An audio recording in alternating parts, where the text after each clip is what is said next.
नमस्कार प्यारे बच्चों, आज हम यूपी बोर्ड के क्लास 7 के मैथ की इकाई 10 चतुर्भुज के अभ्यास 10A के प्रश्नों को हल करेंगे। तो चलिए शुरू करते हैं आज का वीडियो। पहला क्वेश्चन है आकृति 10.10 चतुर्भुज में। तो देखिए यहाँ एक चतुर्भुज ABCD दिया गया है, ठीक है, जो कि आकृति 10.10 है। ठीक, अब इस आकृति को देखकर यहाँ हमें कुछ प्रश्न दिए गए हैं जिसके उत्तर बताने हैं, ठीक है। जिसमें पहला है कितनी भुजाएं हैं। तो देखिए यह एक चतुर्भुज ABCD है और इसमें कितनी भुजाएं पूछा गया है। तो चतुर्भुज में 4 भुजाएं होती हैं, ठीक है। तो यहाँ कितनी भुजाएं होंगी? 4 भुजाएं होंगी। और ये भुजाएं कौन कौन सी होंगी? तो देखिए यह AB होगा, ठीक है। फिर B से अगर हम C तक चलेंगे तो यह BC हो जाएगा। फिर C से D तक चलेंगे तो यह CD होगा और D से A तक चलेंगे तो यह DA होगा, ठीक है। तो इस प्रकार एक चतुर्भुज में 4 भुजाएं होती हैं, ठीक है। अगला प्रश्न है कितने अंतः कोण हैं। देखिए यह जो अंदर के तरफ कोण बन रहे हैं, इन कोणों को पूछा जा रहा है और एक चतुर्भुज में 4 अंतः कोण होते हैं, ठीक है। तो यहाँ उत्तर हमारा होगा 4। कितने अंतः कोण हैं? तो 4 हैं। कौन कौन से? Angle A, angle B, angle C और एंगल D, ठीक है। अगला क्वेश्चन है सम्मुख कोणों के कितने युग्म हैं।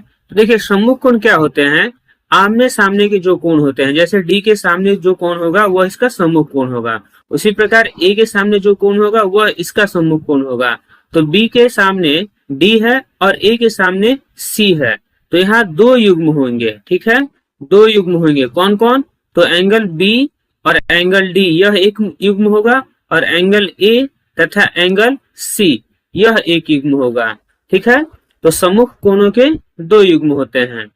अगला क्वेश्चन है संलग्न भुजाओं के कितने जोड़े हैं। तो देखिए संलग्न भुजाएं जो 2 भुजाएं एक दूसरे से जुड़ी होती है उसे संलग्न भुजाएं कहते हैं। जैसे AB जो है वह AD से जुड़ा हुआ है तो यह एक जोड़ा हो जाएगा। AD CD से जुड़ा हुआ है तो यह एक जोड़ा हो जाएगा। BC CD से जुड़ा हुआ है तो यह एक जोड़ा होगा और AB BC से जुड़ा हुआ है तो यह एक जोड़ा होगा। तो इस प्रकार संलग्न भुजाओं के 4 जोड़े होते हैं, ठीक है। संलग्न भुजाओं के 4 जोड़े होते हैं। अगला क्वेश्चन है कितने विकर्ण होंगे।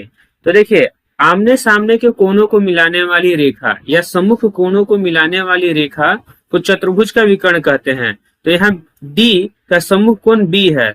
अगर इसे हम मिला ले, D और B को मिलाएंगे तो यह BD जो होगा यह एक विकर्ण होगा, ठीक है। इसी प्रकार A से अगर हम C को मिलाएंगे तो AC भी चतुर्भुज का विकर्ण होगा। तो एक चतुर्भुज में हम 2 विकर्ण की रचना कर सकते हैं। तो यहाँ कितने विकर्ण होंगे? तो यहाँ हमारा उत्तर होगा 2। कौन कौन? तो AC और BD यह 2 विकर्ण हैं, ठीक है। अगला क्वेश्चन है क्या AB, BC, CD और DA में से कोई विकर्ण है।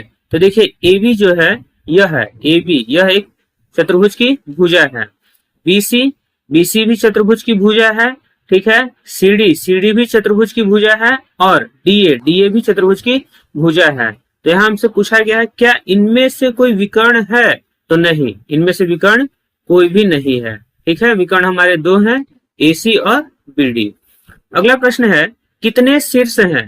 तो देखिए चतुर्भुज में 4 शीर्ष होते हैं, ठीक है, जहां 2 भुजाएं मिलती हैं। जैसे यहाँ भुजा AD तथा AB मिल रहे हैं तो यह जो शीर्ष होगा यह A शीर्ष है। इसी प्रकार B भी शीर्ष है, C भी शीर्ष है और D भी शीर्ष है। तो एक चतुर्भुज में 4 शीर्ष होते हैं। तो यहाँ पूछा गया कितने शीर्ष हैं, तो हम लिखेंगे 4। और कौन कौन? तो A, B, C और D, ठीक है। यह 4 शीर्ष हो गए। अब हम अगले क्वेश्चन को करेंगे। अगला क्वेश्चन है उपयुक्त आकृति 10.10 के आधार पर अपनी अभ्यास पुस्तिका में रिक्त स्थानों की पूर्ति कीजिए। तो देखिए यहाँ पहले प्रश्न में जिस चित्र के आधार पर हम प्रश्नों का उत्तर दे रहे थे, यहाँ भी हमें उसी चित्र के आधार पर कुछ प्रश्न दिए गए हैं और इन प्रश्नों के उत्तर देने हैं, ठीक है। तो यहाँ ABCD एक चतुर्भुज है जिसके अंदर कुछ बिंदु स्थित है और उसके बाहर कुछ बिंदु स्थित हैं। जैसे यह P और R जो है यह चतुर्भुज ABCD के बाहर स्थित है, ठीक है। Q और S जो है वह चतुर्भुज ABCD के अंदर स्थित है। तथा टी जो है यह चतुर्भुज की भुजा CD पर स्थित है। तो इसी के आधार पर हमसे प्रश्न में पूछा गया है कि Q डैश क्षेत्र में स्थित है। तो जो भी बिंदु चतुर्भुज के अंदर स्थित होता है उसे अंतः क्षेत्र या अंतः भाग कहते हैं। ठीक है, तो यह अंतः भाग में स्थित है, तो यहाँ हम लिखेंगे अंतः क्षेत्र में स्थित है। ठीक है, और जो बाहर होते हैं उसे बहिर्भाग कहते हैं। तो R डैश क्षेत्र में स्थित है, तो देखिए बिंदु R बाहर की तरफ है, तो हम यहाँ लिखेंगे बहिर्भाग में या बहिर क्षेत्र में स्थित है। ठीक है, अगला है T डैश स्थित है। T कहाँ स्थित है? तो T देखिए यह जो भुजा है CD उस पर स्थित है, तो यहाँ लिखेंगे T भुजा CD पर स्थित है, भुजा CD पर स्थित है। ठीक है, अब हम अगले क्वेश्चन को करेंगे। अगला क्वेश्चन है किसी चतुर्भुज ABCD से संबंधित निम्नलिखित कथनों में रिक्त स्थानों की पूर्ति कीजिए। तो देखिए यहाँ हमें चतुर्भुज ABCD से संबंधित पूछा गया है, तो यहाँ हम सबसे पहले एक चतुर्भुज ABCD बना लेते हैं। तो देखिए यहाँ हमने एक चतुर्भुज ABCD बना लिया। अब इसके आधार पर जो प्रश्न पूछे गए हैं हम उसके उत्तर देंगे। पहला प्रश्न है दो डैश शीर्षों को मिलाने से विकर्ण बनता है। तो देखिए पिछले प्रश्न में हमने जाना कि सम्मुख कोणों को मिलाने वाले या सम्मुख शीर्षों को मिलाने वाली रेखा से विकर्ण बनता है। तो जैसे अगर हम D और B को मिलाते हैं तो हमें चतुर्भुज का विकर्ण प्राप्त होगा। इसी प्रकार A और C को मिलाएंगे तो हमें यहाँ विकर्ण प्राप्त होगा। तो दो सम्मुख शीर्षों को मिलाने से विकर्ण बनता है। D का सम्मुख B है, इसे मिलाने पर एक विकर्ण बना, और A का सम्मुख C है, इसे मिलाने पर भी एक विकर्ण बना। ठीक है, अगला है शीर्ष A और डैश को मिलाने से विकर्ण बनता है। तो देखिए शीर्ष A को यदि हम शीर्ष C से मिलाएंगे तो हमें विकर्ण प्राप्त होगा। तो हम यहाँ लिखेंगे शीर्ष A और शीर्ष C को मिलाने से विकर्ण बनता है। ठीक है, अगला है शीर्ष D को डैश से मिलाने से विकर्ण बनता है। तो देखिए D को यदि हम B से मिलाएंगे तो हमें विकर्ण बनेगा। तो यहाँ हम लिखेंगे शीर्ष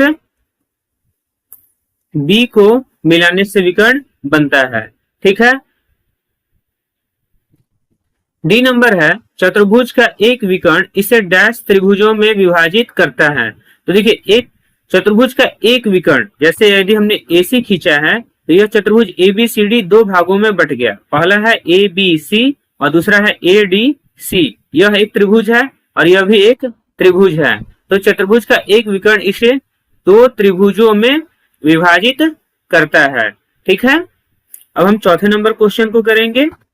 चौथा क्वेश्चन है अपनी अभ्यास पुस्तिका में रिक्त स्थानों की पूर्ति कीजिए, जिसमें पहला है समचतुर्भुज की चारों भुजाएं डैश होती है। तो देखिए यहाँ हमसे समचतुर्भुज कहा जा रहा है, तो हम यह जानते हैं कि वे चतुर्भुज जिसकी चारों भुजाएं बराबर होती हैं उसे हम समचतुर्भुज कहते हैं। जैसे यहाँ हमने दो चतुर्भुज के उदाहरण लिए हैं जिसमें चतुर्भुज की चारों भुजाएं, जैसे यह चतुर्भुज ABCD है जिसकी भुजाएं AB, BC, CD तथा AD की लंबाई 3 सेंटीमीटर, मतलब यह चारों भुजाएं आपस में बराबर हैं। ठीक है, इसी प्रकार इस चतुर्भुज में भी चारों भुजाएं आपस में बराबर हैं, तो हम यहाँ लिखेंगे समचतुर्भुज के चारों भुजाएं बराबर होती हैं। ठीक है, आपस में बराबर होती हैं। B नंबर है आयत के डैश कोण समकोण होते हैं। तो देखिए अब आयत के बारे में पूछा जा रहा है, तो हम यहाँ एक आयत का चित्र बना लेते हैं। तो देखिए यहाँ हमने दो आयत के चित्र बनाए हैं और यहाँ पूछा गया है कि आयत के डैश कोण समकोण होते हैं। तो यहाँ आयत ABCD में हम देख रहे हैं कि इसके चारों कोणों का मान क्या है, 90 डिग्री का है, मतलब चारों कोण समकोण है। इसी प्रकार इस आयत में भी हम देख रहे हैं कि चारों कोणों का मान 90 डिग्री है। तो हम यहाँ लिख सकते हैं आयत के चारों कोण समकोण होते हैं। ठीक है, एक आयत में चारों कोण समकोण होते हैं और आमने सामने की भुजाएं बराबर होती है। जैसे यहाँ 3 सेंटीमीटर है और इसकी सम्मुख भुजा भी 3 सेंटीमीटर है, तो ये दोनों भुजाएं आपस में बराबर हैं। और यहाँ AD 2 सेंटीमीटर का है और इसके सम्मुख भुजा BC है, यह भी 2 सेंटीमीटर का है। तो एक आयत में आमने सामने की भुजाएं बराबर तथा सभी कोण समकोण होते हैं। ठीक, अब हम C नंबर को करेंगे। C नंबर क्वेश्चन है वर्ग की डैश भुजाएं बराबर और डैश कोण समकोण होते हैं। तो यहाँ हमें वर्ग के बारे में पूछा जा रहा है, तो हम यहाँ एक वर्ग की रचना कर लेते हैं।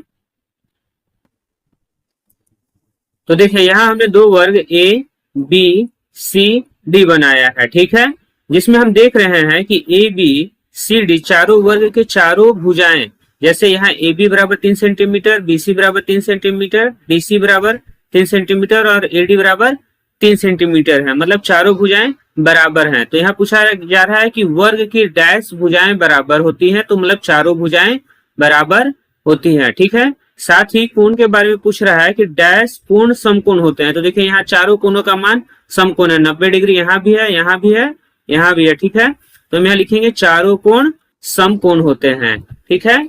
इसका मतलब यह हुआ कि वर्ग की चारों भुजाएं आपस में बराबर तथा प्रत्येक कोण समकोण होते हैं, ठीक है। अब हम डी नंबर क्वेश्चन को करेंगे। डी नंबर क्वेश्चन है समलंब चतुर्भुज की डैश भुजाओं का एक युग्म समांतर होता है। तो देखिए यहाँ समलंब चतुर्भुज पूछा जा रहा है, तो हम यहाँ समलंब चतुर्भुज का उदाहरण ले लेते हैं। तो देखिए यहाँ हमने दो समलंब चतुर्भुज के उदाहरण लिए हैं, ठीक है, ए बी सी डी, और हम यहाँ देख रहे हैं कि इसमें समलंब चतुर्भुज की एक युग्म भुजाओं का एक युग्म, जैसे यहाँ ए बी और सी डी क्या है, समांतर है, ए बी समांतर सी डी है, ठीक है, यहाँ भी ए बी समांतर सी डी है, परंतु एडी समांतर बीसी नहीं है। तो हम यहाँ लिख सकते हैं समलंब चतुर्भुज की दो भुजाओं का एक युग्म समांतर होता है, ठीक है, एडी ए बी और सी डी दो भुजाएं हुई और यह दोनों मिलकर एक युग्म बनाते हैं जो कि समांतर हैं, ठीक है। तो समलंब चतुर्भुज में दो भुजाओं का एक युग्म समांतर होता है, ठीक है। इसी के साथ इस अभ्यास के सारे क्वेश्चंस हो गए। यदि आपको हमारा वीडियो अच्छा लगे तो प्लीज कमेंट कर बताएं। अब हम अगले वीडियो में नए अभ्यास के साथ मिलेंगे, तब तक के लिए धन्यवाद।